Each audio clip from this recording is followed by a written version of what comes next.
kasih. Bismillahirrahmanirrahim. Assalamualaikum warahmatullahi wabarakatuh. Saya Zulkifli, kebetulan mantan Kemenak Kabupaten Pelalawan. Yang kedua mantan ketua kami di Dumai.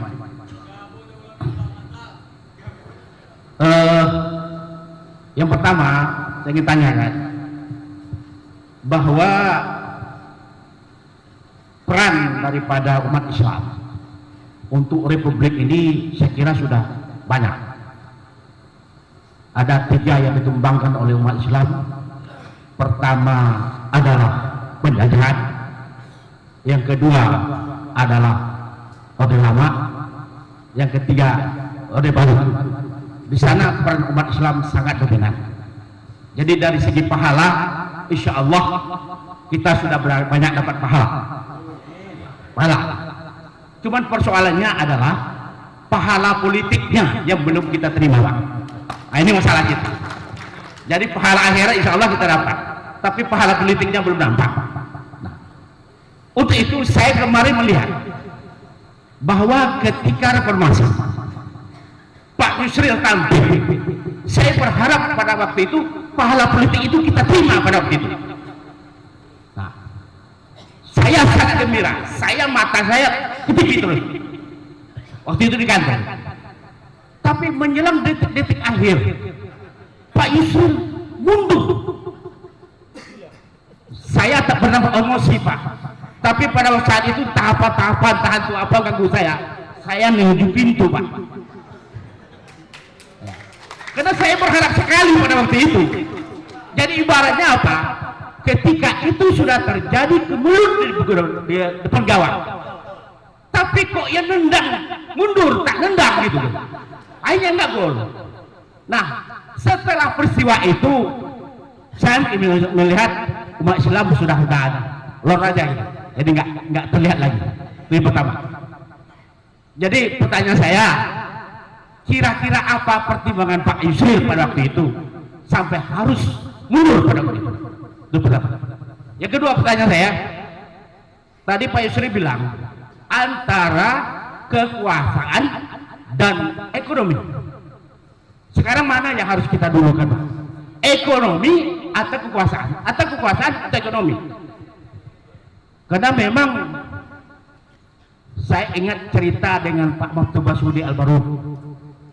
Katanya memang kalau untuk mengurus Islam ini bukan hanya cukup dengan qalallahu wa rasuluh, tetapi banyak elemen-elemen lain yang harus kita lakukan. Jadi persoalan kita umat Islam adalah ekonominya yang paling lemah. Kita bicara masalah ekonomi, kalahlah umat Islam pada waktu itu. Pertanyaan saya, apakah tidak ada kemungkinan umat Islam itu punya backing ekonomi pula di luar kita untuk bisa menyaingi backing ekonomi pihak-pihak yang sana itu? Inilah kira-kira yang ingin saya tanyakan. Terima kasih. Assalamualaikum warahmatullahi wabarakatuh. Yang kedua begini, saya ini sebenarnya mungkin dipengaruhi oleh keluarga yang tidak begitu silau dengan kekuasaan itu. Walaupun kadang-kadang kesempatan untuk memiliki kekuasaan itu ada, mulai dari kakek saya begitu, akhirnya sampai ke saya pun pikirannya seperti itu juga. Maka pada tahun 99 itu saya sudah menghitung kekuatan. Satu hari Pak Harto ini akan jatuh dan akan terjadi transisi pemerintahan. Maka saya terlibat dalam proses itu sampai kepada saatnya Pak Habibie menjadi presiden. Menurut saya Pak Habibie itu sangat baik jadi presiden. Pikiran-pikirannya sangat maju dan dia berhasil memperkuat kembali, merecovery ekonomi kita ya setelah mengalami krisis moneter tahun 97-98. Kembali memperkuat moneter kita. Ya, Pak Habibie itu dari 16.000 US dollar tinggal menjadi sekitar 8.500 zamannya Habibie. Itu agak luar biasa, Pak. Tapi sayang Pak Habibie itu dijatuhkan oleh beberapa kelompok yang menurut saya hanya ambisi kekuasaan saja. Sebelum itu saya sudah mengantisipasi. Ketika pidato Pak Habibie ditolak, kami rapat di rumah Pak Habibie semua hadir. Jadi Ginanjar Kartasasmita hadir, Akbar Tanjung hadir, Hamzah Has hadir, semua tokoh-tokoh hadir. Sedang waktu saya datang sedang terjadi perdebatan antara Marwah Daud Ibrahim dengan Pak Habibie, karena Marwah Pak Habibie tetap maju lagi. Habibie mengatakan kalau saya sudah ditolak pidato pertanggungjawaban saya tidak akan pernah maju lagi sebagai presiden. Itu Pak Habibie kali-kali agak dengan marah ngomong begitu. Lalu siapa di antara saudara-saudara yang siap maju presiden? Ditunjuk Hamzah Has. Hamzah Has bilang, wah saya nggak enak ya, karena Gus Dur juga mau maju sebagai sesama Nahdliyin, saya nggak bersedia. Disuruh Ginanjar nggak bersedia, disuruh Akbar Tanjung nggak bersedia, suruh ABC nggak bersedia. Lalu akhirnya mengatakan kita tunggu Amin Rais. Jam 4 pagi Amin Rais datang. Kita tuh rapat dari jam 1 malam. 4 pagi datang, Pak Habibie sudah mau pergi ke istana, mau sholat subuh di Istiqlal, bukan di sana, di Istiqlal pada waktu. Pak Amin datang, terus Habibie bilang, Pak Amin, semua sudah ditanya kesediaan menjadi presiden, tapi tidak ada yang sanggup. Pak Amin sanggup nggak jadi presiden? Amin Rais jawab, tapi bagaimana ya? Saya sudah terlanjur mencalonkan Gus Dur. Itu jawabnya Amin Rais. Jadi bisa nggak saya kasih waktu 2 jam? Karena pencalonan presiden ditutup jam 8 pagi. Nanti sebelum jam 6 saya datang untuk memutuskan saya maju atau tidak. Habibie pulang dari Istiqlal, kumpul lagi di rumahnya. Kita tunggu-tunggu Amin Rais tidak pernah muncul di rumah Habibie. Lalu pada waktu itu saya mengatakan, kalau tidak ada yang berani maju, saya maju. Saya maju, dan berkas pencalonan saya itu sudah lengkap.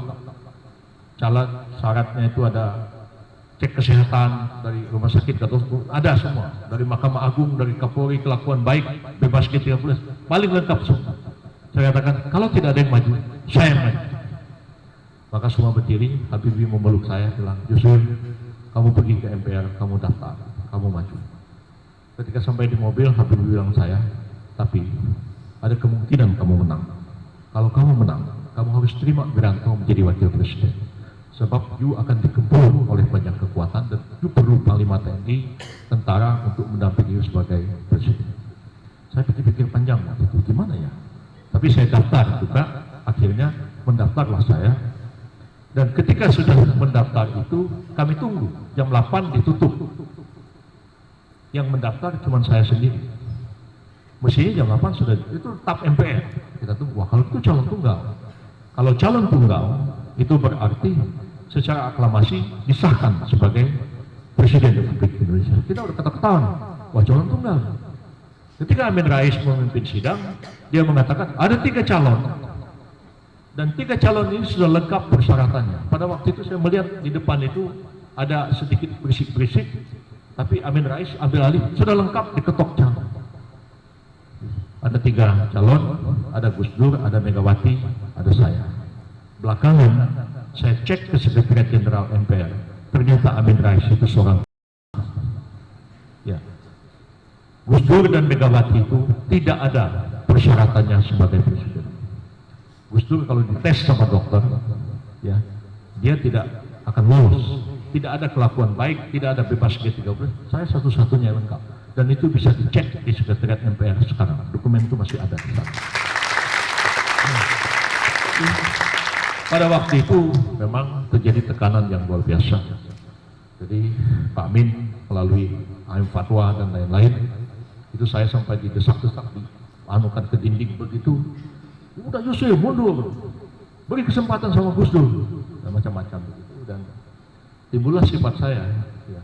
Kakek saya seharusnya jadi sultan, tapi dia tidak mau jadi sultan. Dia mau jadi sufi dan dia jadi ulama. Kakek saya selalu bilang, jauhkan diri kalian dari kekuasaan. Kekuasaan itu ya sesuatu yang menggoda. Saya lama sekali terpengaruh oleh kakek saya itu, dan sampai sekarang pun kadang-kadang masih berpikir begitu. Jadi janganlah kita dekat-dekat dengan sultan itu, karena kekuasaan itu bisa mencelakakan diri. Jadi pada waktu itu saya mengatakan, Ya sudah, kalau kalian memang maksa-maksa saya nggak usah, udah saya mundur aja, kasihlah sama Gus Dur. Itulah saya mundur itu. Nah, banyak pertimbangan saya juga pada waktu itu. Kalau saya maju, ada kemungkinan saya menang, atau kemungkinan saya kalah juga. Atau memang itu akan vote 2 kali pasti. Mungkin saya maju, Gus Dur sudah pasti out. Karena kita udah hitung di lapangan, itu Gus Dur 185, ya saya 206, Megawati 304. Itu udah hitung di MPR. Selamat Effendi Yusuf, brilian, hitung kekuatan. Jadi dia bilang, kalau vote, Gus Dur out, tinggal saya lawan Mega. Nah, tapi itulah, saya mundur dan Habibie sangat marah kepada saya. Mengapa saudara mundur? Jangan mundur. Lebih baik kompromi sama Megawati. Kalau Megawati terpilih, Bu Mega aja maju presiden, saya mau jadi wakil aja. Tapi saya tidak terpikir hal itu dalam situasi yang sangat mencekam pada tahun 99 itu. Jadi hikmahnya begini, Gus Dur terpilih dan kemudian saya menjumpai Gus Dur karena dia panggil ke Wisma Negara. Jadi di komplek di istana itu ada Wisma Negara di dalam. Saya dipanggil Gus Dur jam 4 sore sesudah pemilihan itu. Dan Gus Dur bilang, Mas Yusril, sampean jadi ketua Mahkamah Agung. Dia bilang, Mahkamah Agung memang presiden bisa nentuin siapa ketua Mahkamah Agung, Gus. Nggak bisa ya? Ya nggak bisa lah ya. Oh, saya pikir kayak begini nih jadi presiden. Ya, jadi apa ya yang cocok ya, Mas Yusril? Ya sudah, jadi menteri yang ngurusin hukum aja. Oh iyalah Gus. Oke. Jadi sudah ngomong-ngomong gitu, saya turun ke bawah. Waktu lift itu dibuka, saya bertemulah dengan serombongan kiai dipimpin oleh Kiai Haji Abdullah Fakih almarhum, ada Hovifah dan lain-lain. Lalu Abdullah Fakih memeluk saya dan mengatakan, Pak Yusril, ngomongnya, kami kaum Nahdliyin berterima kasih sama sampean. Sampean sudah ikhlas mundur menyebabkan Gus Dur terpilih sebagai presiden. Lalu jawab saya, Pak Kiai, dulu tahun 52 NU keluar dari Masyumi itu gara-gara kursi Menteri Agama. Pak Kiai masih ingat? Masih baik. Jadi ditanya tahun 52 itu waktu kabinet Wilopo, calon Menteri Agama itu 3 orang. Wahid Hashim, bapaknya Gus Dur, Kiai Haji Profesor Osman Ralibi, itu guru saya dari Jamiatul Wasliyah Medan. Ketiga, almarhum Profesor Zainal Abidin Ahmad. 3 orang. Bukan Zainal Abidin Ahmad. Keempat, Kiai Haji Fakih Usman dari Muhammadiyah. Tidak ketemu, akhirnya voting rapat PP Masyumi. Dan ketika voting yang mendapat suara terbanyak Kiai Haji Fakih Usman dari Muhammadiyah. Seminggu kemudian NU menyatakan keluar dari Masyumi dalam kongres di Palembang. Jadi Pak Kiai, saya bilang, kursi Menteri Agama tahun 52 itu sudah saya bayar dengan kursi presiden. Jadi tolong mulai hari ini tidak ada lagi persoalan antara keturunan Masyumi dengan keturunan NU. Selesai. Ya. Tapi sejarah tidak begitu. Ya. Saya berkecimpung dalam politik ini akhirnya mengatakan begini. Oh, rupanya begini ya politik ini. Kalau kita berbuat baik dengan harapan orang itu berbuat baik lagi kepada kita, itu jangan harap di politik. Itu tidak akan ada. Ya. Saya dulu waktu masih muda bertemu Pak Natsir, bertemu Syafruddin Prawira Negara, Burhanuddin Harahap. Pak Natsir bilang, Syaf, rupanya kita ini terlalu baik jadi orang. Pak Natsir. Jadi Pak Syafruddin ketawa. Iya memang kita itu terlalu baik sama orang, terlalu percaya sama orang. Orang lain tidak sebaik kita. Itulah yang kita. Saya mundur, beri kesempatan Gus Dur jadi presiden. Saya jadi Menteri Kehakiman. Enggak 10 bulan saya jadi Menteri Kehakiman, saya dipecat oleh Gus Dur sebagai Menteri Kehakiman. Jadi ya, SBY juga sama. Ya, tidak mungkin ada dalam sejarah RI ini namanya SBY JK menjadi presiden dan wakil presiden kalau saya sama Kaban tidak teken. Karena Demokrat itu 8, sekian persen, PBB 3, sekian persen, bergabung dua partai itu lebih 10% bisa mencalonkan pasangan presiden. Cuman kami berdua waktu itu. Belakangan ada PKPI Pak Edi Sudrada. Begitu lah, Bang, gimana? Kita teken lah, Bang. Gak ada orang yang mendukung SBY pada waktu itu karena underdog menang. Nah, tapi ya berkali 2 tahun saya jadi Mensesnek, setelah itu saya dipecat juga jadi Mensesnek. Jadi kalau kita berharap bahwa kita itu berbuat baik pada orang dengan harapan dia berbuat baik lagi dengan kita, pelajaran politik itu tidak seperti itu. Jadi DKI pun begitu, bukan saya menjadi gubernur sebenarnya. Pikiran saya pada waktu itu gimana mengalahkan Ahok, karena tidak ada survei waktu itu mengatakan tidak ada yang bisa mengalahkan Ahok. Ahok itu 84%, yang lain-lain Adiaksa Daud segala macam itu rata-rata di bawah 10%, nggak bisa mengalahkan Ahok. Ya saya bilang oke, kalau gitu saya maju, saya lawan Ahok.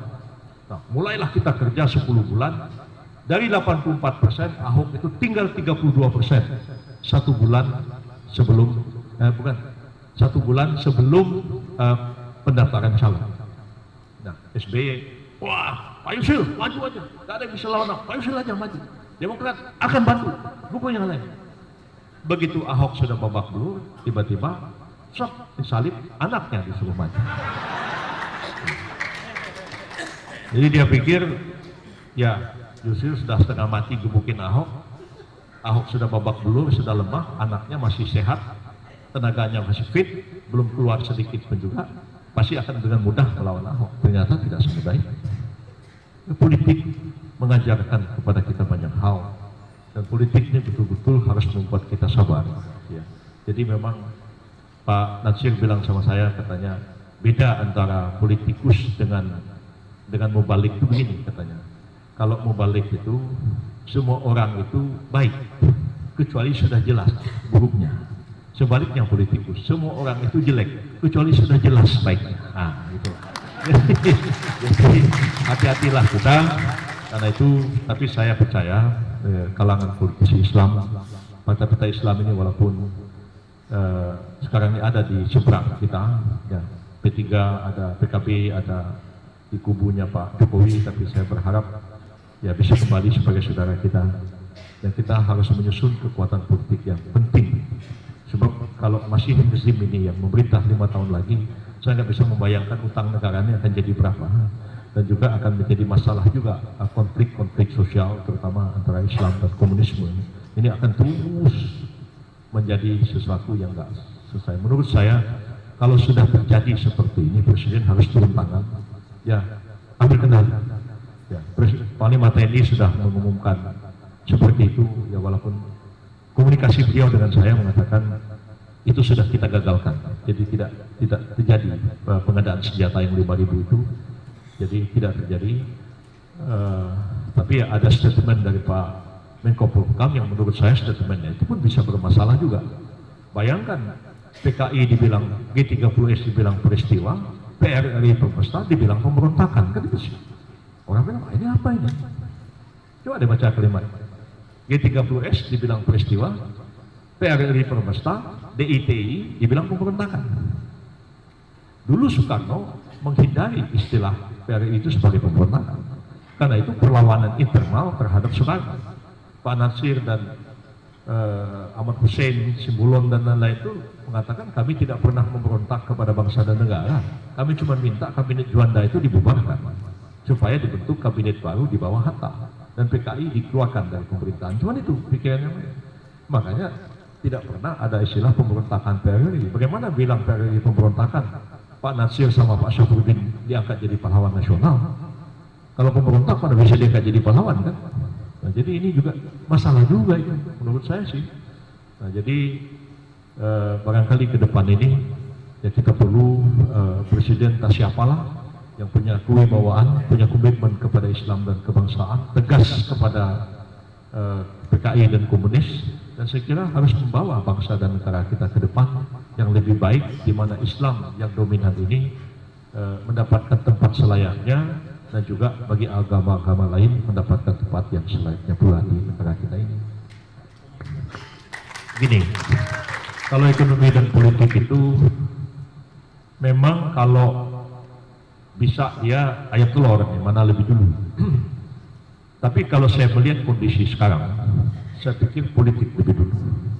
Sebab untuk membangun kekuatan ekonomi itu perlu waktu yang panjang dan perlu penyediaan SDM yang juga panjang.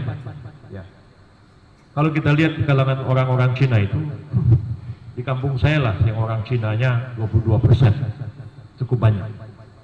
Itu sebagian tuh saya masih bertemu orang-orang yang datang langsung dari Tiongkok, ya, datang ke kampung kita itu hanya berdagang kopi atau bikin warung kecil.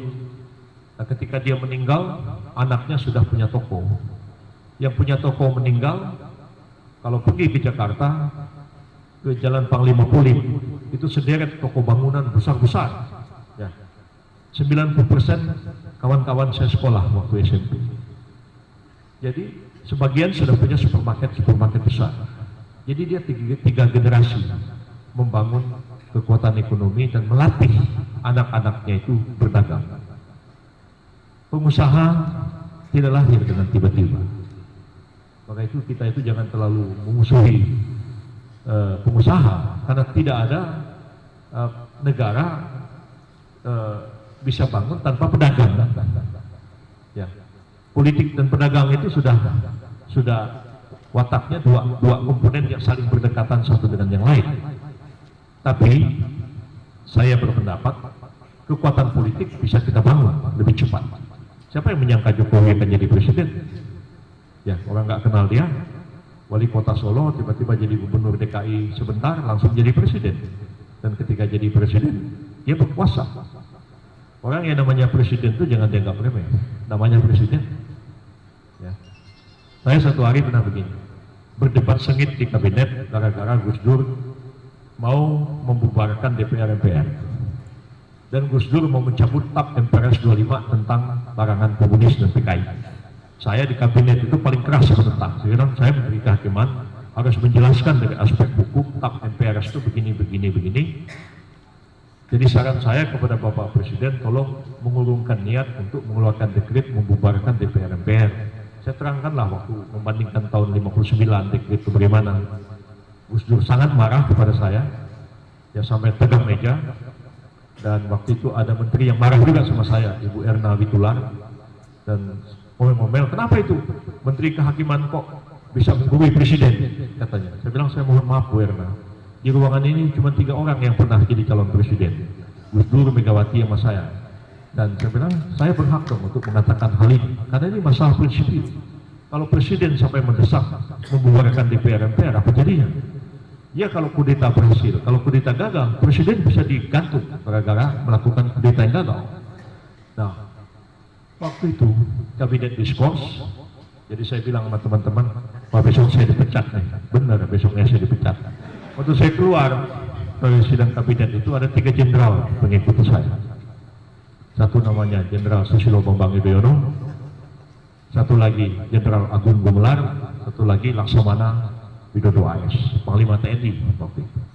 Waktu saya keluar, maka mengikuti saya, bos, jangan kenceng jalannya. Ngapain? Saya bilang, nah, kita ngomong dulu. Ngomonglah. Nah, jadi apa yang mereka bilang? Atau Laksamana Widodo, Bang, apa yang abang bilang itu betul. Ngawur itu presiden, mau bubarin DPR-MPR lah, mau dekret, mau cabut TAP PKI lah. Ya saya bilang, loh kenapa tadi tidak ngomong di sidang kabinet? Apa jawab orang 3 itu? Gini Bang, kami ini tentara, kami ini prajurit TNI. Sebagai prajurit TNI, kami tidak mungkin berbeda pendapat dengan panglima besar. Presiden itu panglima tertinggi dengan panglima tertinggi. Coba lihat, Gus Dur yang ngawur begitu pun, panglima TNI nggak berani sama Gus Dur. Kalau dia perintah tangkap. Jokowi ini kalau dipanggil Pak Tito, tangkap itu, ditangkap sama dia. Jadi jangan dianggap presiden itu dianggap remeh. Namanya presiden, dia perintah dijalankan sama lakuannya. Dipanggil paling kepala bin, coba intelin orang itu, diintelin tiap hari perintah presiden. Jadi saya pikir sangat penting umat Islam itu dengan cara demokratis, ya, bukan dengan cara kudeta, demokratis dengan pemilu, mudah-mudahan bisa mengambil kekuasaan ini secara sah dan konstitusional. Ada kekuatan politik di tangan, kebijakan ekonomi dibangun, dan kebijakan ekonomi itu harus memihak, ya, kepada kelompok yang paling lemah, seperti Mahathir Muhammad memihak orang Melayu dengan alasan Melayu yang paling kuat. Jadi kalau dagang ini agak evolusi, ya, kita panggil orang, nih saya kasih kamu 10 miliar, dagang kamu sana, habis di 10 miliar itu. Nah, jadi dagang mesti kita, menurut saya ya, orang Melayu pribumi kita ini harus diajari berdagang. Belajar sama orang Minang, belajar sama apa, belajar bisnis betul-betulan, tidak hanya berdagang dalam arti buka toko, tapi betul-betul bisnis, menguasai ekonomi, dan itu hanya negara yang bisa menciptakan itu. Kalau negara tidak menciptakan itu nggak bisa. Sekarang kita tahu ada dana abadi umat.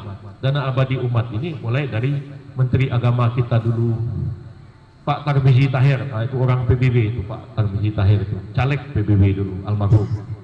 Pak Tarmizi itu zaman Pak Harto bilang sama saya, Phil, kamu tahu ya, saya udah kumpulin tuh duit haji, itu dana abadi umat, kekayaan umat Islam nanti. Dan uang itu jumlahnya mendekati 100 triliun sekarang. Pertanyaannya, akan dikemenakan uang 100 triliun? Zaman Pak SBY sedikit-sedikit sudah dipakai dia untuk beli suku, ya, surat utang negara, syariah. Zamannya Jokowi mau dipakai untuk pembangunan infrastruktur, dan saya yang paling depan menentang pada waktu itu. Uang sebesar itu, siapa yang jadi presiden? Dia bisa memutuskan satu kebijakan. Katakanlah misalnya, sebagian dibentuk menjadi bank tabungan haji, sebagian bank pembangunan Islam, bank pembangunan umat. Itulah yang akan mensupport pendanaan bagi golongan menengah ke bawah yang ingin berusaha di bidang ekonomi. Dan anak-anak muda pendidikannya kita arahkan untuk menjadi pengusaha. Kita ini kan tidak dididik, saya terus terang saya nggak pandai berdagang, ya. Jadi profesional, jadi advokat saya bisa, ya. Artinya profesi dibayar orang, tapi kalau saya dikasih duit suruh berdagang, tidak mampu saya. Kebanyakan kita tidak terdidik jadi pedagang. Padahal dagang itu dasar untuk kita melakukan bisnis yang kuat ke depan. Dan saya kira hanya polisi negara yang memihak rakyat kepada siapa dia berpihak, kelompok inilah yang akan terangkat ke permukaan. Saya kira itu pendapat saya. Terima kasih.